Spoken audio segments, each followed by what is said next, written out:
It began in a factory gate before sunrise. An ordinary person was under the kind of pressure that makes even a decent person wonder how much decency costs. The world outside kept moving as if nothing had changed. Inside, something had already cracked. At first, the situation looked practical. There was money to earn, a position to keep, a debt to manage, a family to support, a future to secure.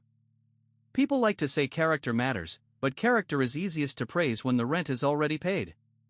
An ordinary person understood the numbers. The numbers were not sentimental. They did not care about dignity, sleep, conscience, or the quiet fear of becoming someone unrecognizable. The numbers simply waited at the end of the month. Then came the offer, the shortcut, the compromise, or the moment of humiliation. It did not announce itself as evil. It sounded reasonable. Everyone does it. Do not be naive. Think of your family. Think of your career. Think of survival. But there is a line that only the person crossing it can feel. From the outside, it may look like a small adjustment. Inside, it can feel like handing over the last private room of the self. The story turns on that line. An ordinary person had to decide whether success was still success if it required becoming hollow. No stranger would have noticed the change. That is the loneliness of many turning points.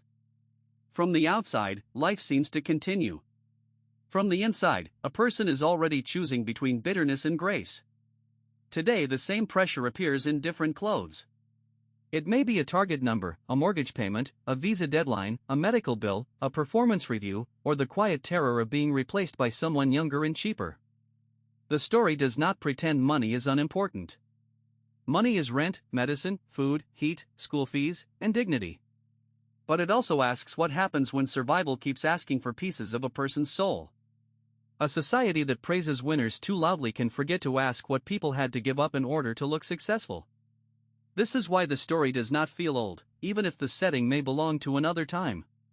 The costumes change, the technology changes, the cities change, but the human problem remains recognizable. People still want to be understood before they are judged. They still want a second chance without being reduced to their worst mistake. They still want love that does not turn every weakness into evidence against them. And perhaps the most important lesson is this: compassion is not the refusal to see the truth. Compassion is seeing the truth clearly and still refusing to destroy a person with it. The story stays with us because it does not flatter human beings, but it still believes we can be better than our worst hour.